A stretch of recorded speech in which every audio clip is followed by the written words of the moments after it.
갑작스런 사고로 아내를 잃은 상원은 그의 딸 이나와의 소원해진 관계를 회복하기 위해 새 집으로 이사를 갑니다. 상원은 이나와 가까워지기 위해 노력하지만 어긋난 사이는 좀처럼 회복되지 않고 이나에게 이상 증세까지 나타나게 됩니다. 그러던 어느 날 이나가 흔적도 없이 사라지게 되고 이나의 행방을 쫓는 상원에게 의문의 남자 허 실장이 찾아와 딸의 행방을 알고 있다며 이나의 방한, 벽장에 관한 믿기 힘든 이야기를 전하게 되는데 과연 상원은 이나를 다시 찾을 수 있을까요? 배우 하정우와 김남길이 스크린에서 만난 미스터리 공포 드라마 영화입니다. 안녕하세요. 맥스무비 에디터 필름 가이드 에이드입니다. 오늘 리뷰할 영화는 2월 5일에 개봉한 영화 클로젯입니다. 많은 분들이 좋아하는 배우죠. 배우 하정우와 2019년 SBS 연기대상에 빛나는 열혈사제 배우 김남길이 스크린에서 만났습니다. 두 유명 배우가 만난 것만 해도 굉장히 궁금한 작품이 되겠는데 또 장르가 오컬트물이에요. 그래서 굉장히 차별적인 영화라고 또 생각이 들고 또 눈길이 가고 궁금한 작품이었습니다. 지금부터 이야기할 리뷰는 많은 스포일러를 다량으로 포함하고 있기 때문에 아직 영화를 못 보신 분들은 먼저 관람하시고 영상을 다시 시청해 주시면 감사하겠습니다. 그러면 영화 클로젯 리뷰 시작합니다.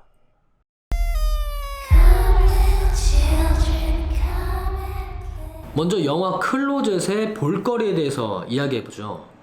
영화 클로젯은 오컬트 영화입니다. 여러분들은 오컬트 영화라고 하면 어떤 영화가 떠오르시나요?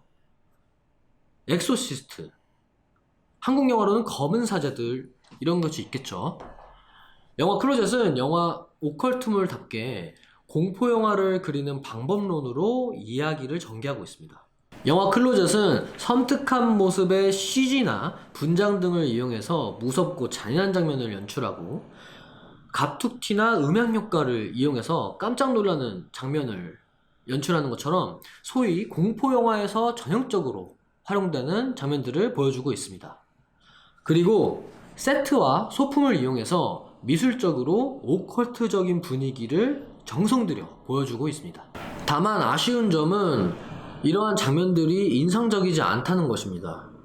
여기서 인상적이지 않다는 것은 클로젯만의 색깔이 담긴 공포를 보여줬다기보다는 어디서 봤던 장면을 나열하는 데 그쳤다는 것입니다. 수십 년에 걸쳐서 많은 공포 영화들이 나왔지만 최근 영화로 예를 들자면 공포 영화 중에 유명했던 영화 뭔지 다들 아실 겁니다.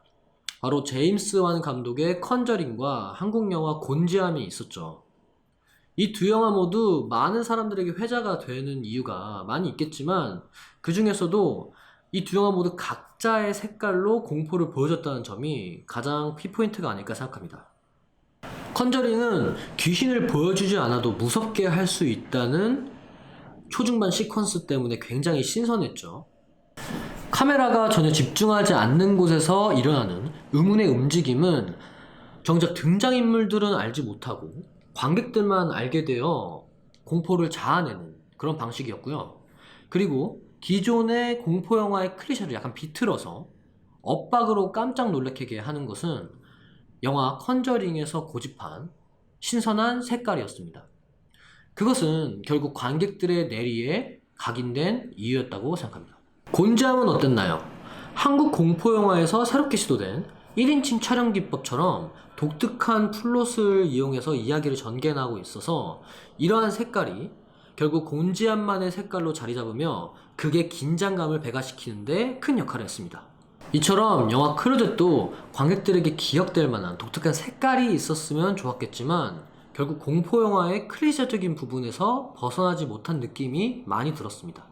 그리고 미술적으로는 힘을 많이 준 게 느껴졌지만 결국 분위기를 형성하는 데 소비되는 미술이었을 뿐 관객들에게 각인되는 새로운 볼거리는 아니었습니다.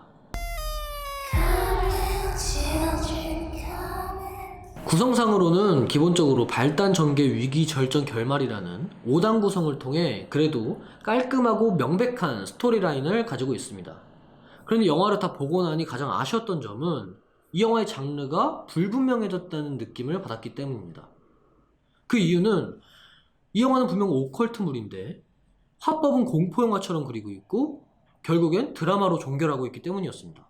먼저 캐릭터를 통해서 스토리를 이야기하자면 이 주인공인 상원과 딸의 사정이 있고 그리고 테마사 허실장의 사정이 있는데 그리고 또 심지어 악귀의 사정까지 있어요. 이 모든 사정들을 이 한 스토리 안에 담아내다 보니까 결국 그 후반부에는 이 캐릭터성 모두가 뭉개져 버려서 이 스토리 자체의 매력을 잃게 했습니다. 특히 영화에서 악귀의 사정을 이야기할 때 아동학대라는 주제를 잠시 이야기하고 있습니다. 물론 영화라는 게 흥미로운 스토리를 통해서 그 어떤 사회 문화적인 주제를 다루고 그리고 대두되게 하는 것이 영화의 좋은 기능 중에 하나겠죠. 그런데 엑소시스트, 셔터, 주온같이 소위 말하는 웰메이드 공포영화에서 그 어떤 사회 문화적인 주제를 다루었냐 하면 다루지 않았거든요. 그럼에도 지금까지 회자되는 이유는 공포영화를 공포영화답게 그렸고 또한 공포영화를 원하는 관객들의 니즈를 충족시켰기 때문이었습니다.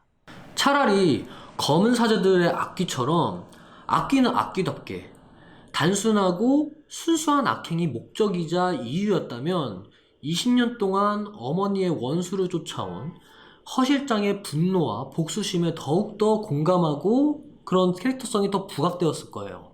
근데 악귀의 사정을 알고 보니 이러이러하다.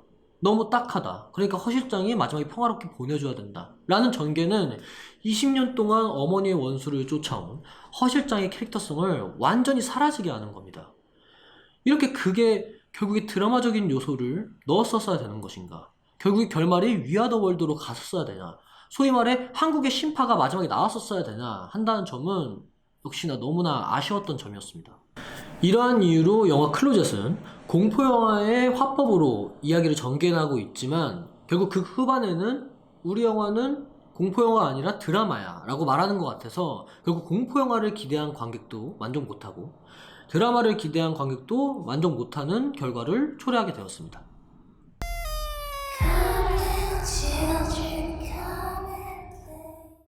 영화 백두산, 우리집, 미스백 등에서 활약했던 배우 김시아와 드라마 마더에서 인상적인 연기를 보였던 배우 허율이 영화 클로젯을 이끌어가는 배우였습니다. 영화 클로젯에서 악귀로 분한 배우 김시아는 나약한 아이부터 잔인한 악귀까지의 연기, 극과 극의 연기를 100% 소화했으며 배우 허율은 빙의가 되어 성격이 180도 변한 연기가 소름 돋을 정도로 인상적이었습니다. 그러면 맥스무비 기자의 간단 리뷰평과 여러분의 댓글을 읽어보면서 좀 더 이야기 나눠보도록 하죠. 맥스무비 위성주 기자는 이렇게 평을 남겼습니다. 클로젯은 확실히 국내에서 쉽게 찾기 힘든 유형의 공포영화다. 컨저링 시리즈를 연상케 한다. 하지만 그게 좋았다는 뜻만은 아니다. 분명 신선한 감상을 부르긴 했지만 국내 영화에서도 이런 작품이 나온다는 것에 대한 색다름일 뿐이다. 엄청난 공포나 스릴러도 미스터리도 없다. 심심한 밤, 소소하게 공포영화를 보고 싶을 때 보기 적절할 듯 싶다. 덧붙여 여전히 억지로 기어넣은 한국식 신파와 교훈은 짜증난다. 다음은 유튜브 커뮤니티를 통해서 댓글 남겨주신 분들 만나보도록 하죠. 아이디 구이허님은 클로젯 재밌을까요? 네, 기대하지 마세요. 아이디 정수빈님 말씀 주셨습니다. 믿고 보는 연기력, 하정우, 김남길님 조합 기대되네요. 하하하. 클로젯 보는데 자꾸 신과 함께 저승사자와 열혈사자의 신부님이 형동생 하는 느낌이어서 저는 좀 웃겼습니다. 마지막으로 아이디 해림제이님께서 말씀 주셨습니다.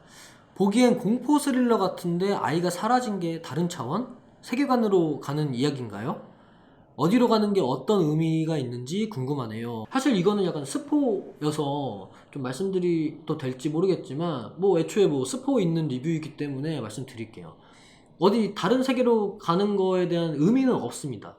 다만 그 벽장 귀신이 상처받은 아이들을 납치해 가는데 이승세계와 사후세계 사이에 있는 이계로 데려가. 댓글 남겨주신 모든 분들 너무나 감사드립니다. 더욱 자세한 영화 클로젯 관련 기사 및 리뷰는 아래 설명란과 고정 댓글란에 남겨놓을 테니 많이 클릭해주세요. 생각보다 영화 클로젯에 대해서 쓴소리를 많이 한 것 같은데요. 그만큼 작품적으로나 배우적으로나 장르적으로도 기대가 많이 되는 작품이어서 그랬던 것 아닌가 싶습니다. 영화 엔터테이닝적으로 볼거리가 많은 영화입니다. 극장에서 관람하시기를 추천드리고요. 공포영화를 싫어하시는 분이시라면 권장드리기 좀 어렵지만 공포영화를 좋아하시는 분이라면 반드시 사운드가 강조된 특별관에서 관람하시기를 추천드립니다. 맥스무비와 에이드의 다음 영상이 궁금하시다면 구독과 좋아요, 알림 설정까지 부탁드리고요. 댓글도 언제나 환영이니까 많이 달아주시면 감사하겠습니다. 그럼 저는 다음 영상에서 더욱더 재밌는 영화 이야기로 찾아오도록 하겠습니다. 지금까지 맥스무비 에디터 필름가이드 에이드였습니다.